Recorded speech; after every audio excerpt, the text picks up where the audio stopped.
दोस्तों, भारत अब सिर्फ रक्षा उपकरण खरीदने वाला देश नहीं बल्कि तेजी से दुनिया को हथियार बेचने वाला बड़ा खिलाड़ी बनता जा रहा है। डिफेंस एक्सपोर्ट के जो आंकड़े सामने आए हैं उसने पूरी दुनिया को चौंका दिया है। 80 देशों में इस समय भारतीय हथियार भेजे जा रहे हैं। इन आंकड़ों के बारे में डिटेल में आगे बात करेंगे। इसके अलावा कैट सेंटर मिसाइल का ट्रायल इस साल जल्द ही शुरू होने वाला है, इसके बारे में भी इस वीडियो में बात करेंगे।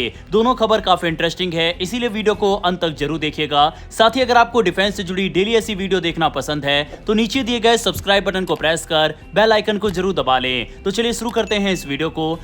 दरअसल वित्त वर्ष 2025-26 में भारत के रक्षा निर्यात ने एक नया रिकॉर्ड बना दिया है। रक्षा मंत्रालय के मुताबिक इस साल देश ने कुल 38,424 करोड़ के रक्षा उपकरण विदेशों को बेचे, जो कि पिछले साल के 23,622 करोड़ के मुकाबले करीब 14,800 करोड़ ज्यादा है। यानी एक ही साल में लगभग 63% की जबरदस्त बढ़ोतरी दर्ज की गई है। यह आंकड़ा साफ दिखाता है कि भारत की रक्षा इंडस्ट्री अब तेजी से आगे बढ़ रही है और वैश्विक बाजार में अपनी मजबूत पहचान बना रही है। इस उपलब्धि में सरकार और निजी दोनों सेक्टर का अहम योगदान रहा है। डिफेंस पब्लिक सेक्टर अंडरटेकिंग यानी DPSUs ने कुल निर्यात में लगभग 55% हिस्सा दिया, जबकि प्राइवेट सेक्टर ने करीब 45% योगदान दिया।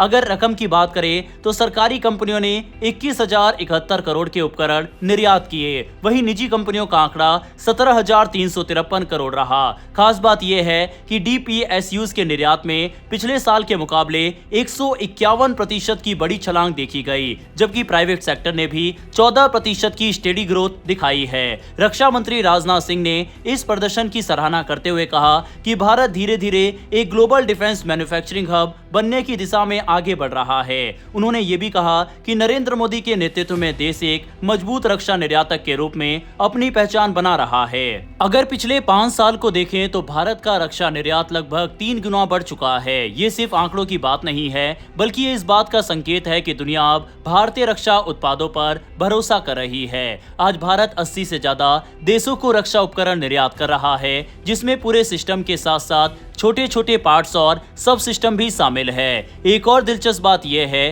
कि रक्षा निर्यातकों की संख्या भी लगातार बढ़ रही है। पिछले साल जहां 128 कंपनियां इस क्षेत्र में रजिस्टर्ड थी, वहीं अब यह संख्या बढ़कर 145 हो गई है। यानी नए नए खिलाड़ी भी इस सेक्टर में एंट्री कर रहे हैं, जिससे कंपटीशन और इनोवेशन दोनों बढ़ रहे हैं। सरकार की नीतियों ने भी इस ग्रोथ में अहम भूमिका निभाई है। ईज ऑफ डूइंग बिजनेस को बेहतर बनाने और एक्सपोर्ट प्रोसेस को आसान करने के लिए कई सुधार किए गए हैं। एक नया ऑनलाइन पोर्टल लॉन्च किया गया है और एक्सपर्ट की मंजूरी के लिए प्रक्रियाओं को सरल बनाया गया है। इससे कंपनियों को तेजी से अनुमति मिल रही है और उनका फोकस ज्यादा प्रोडक्शन और एक्सपोर्ट पर जा रहा है।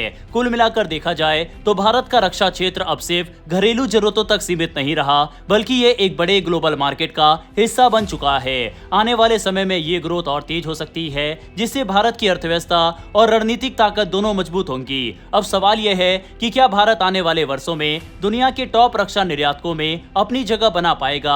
आपका क्या मानना है? कमेंट बॉक्स में लिखकर जरूर बताइएगा। भारत का कॉम्बैट एयर टीमिंग सिस्टम यानी कैट्स प्रोग्राम अब एक बड़े मोड़ पर पहुंच रहा है। इस प्रोग्राम के तहत तैयार हो रहा कैट सेंटर ड्रोन जल्द ही अपने पहले बड़े परीक्षण की ओर बढ़ रहा है। जानकारी के मुताबिक साल 2026 के आखिर तक इसके कैप्टिव कैरेज ट्रायल शुरू होने की उम्मीद है। ये ड्रोन हिंदुस्तान एरोनॉटिक्स लिमिटेड यानी HAL द्वारा विकसित किया जा रहा है और इसे एक लॉयल विंगमैन की तरह डिजाइन किया गया है, जो फाइटर जेट के साथ मिलकर काम करेगा। अब आसान भाषा में समझे तो कैप्टिव कैरेज ट्रायल का मतलब होता है कि इस ड्रोन को किसी फाइटर एयरक्राफ्ट के नीचे लगाकर उड़ाया जाएगा, ताकि ये देखा जा सके कि हवा में इसका व्यवहार कैसा है और ये जेट के साथ कितना सुरक्षित तरीके से इंटीग्रेट हो पाता है। इस दौरान सबसे अहम चीज होगी हवा में सुरक्षित अलग होना, यानी जब इसे छोड़ा जाए तो ये बिना किसी खतरे के अपने रास्ते पर स्थिर उड़ान भर सके। कैट सेंटर की खास बात इसकी वेरी लो ऑब्जर्वेबल यानी VLO डिजाइन है, जिससे ये रडार पर कम दिखाई देता है। इसका मतलब है कि ये दुश्मन के एयर डिफेंस से बचकर अंदर तक जाकर हमला कर सकता है। इसकी रेंज लगभग 250 से 300 किलोमीटर बताई जा रही है, जिससे फाइटर जेट सुरक्षित दूरी पर रहकर भी मिशन पूरा कर सकता है। वहीं इस ड्रोन का वजन करीब 600 किलो होगा और ये लगभग 250 किलो तक का पेलोड ले जा सकेगा, जिसमें प्रिसीजन गाइडेड हथियार शामिल हो सकते हैं। दिलचस्प बात यह है कि ये एक रीयूजेबल सिस्टम है, यानी ये कोई आम मिसाइल नहीं है जो टकराकर खत्म हो जाए, बल्कि अपना काम पूरा करके वापस लौट सकता है। इसके लिए HAL एक खास 2 स्तरीय पैराशूट रिकवरी सिस्टम पर काम कर रहा है, जिससे मिशन के बाद इसे सुरक्षित जमीन पर उतारा जा सके और दोबारा इस्तेमाल किया जा सके। इंजन की बात करें तो इसमें HAL का PTAE-7 टर्बोजेट इंजन इस्तेमाल होगा, जिसे बेहतर फ्यूल एफिशिएंसी और ज्यादा समय तक उड़ान के लिए अपग्रेड किया जा रहा है।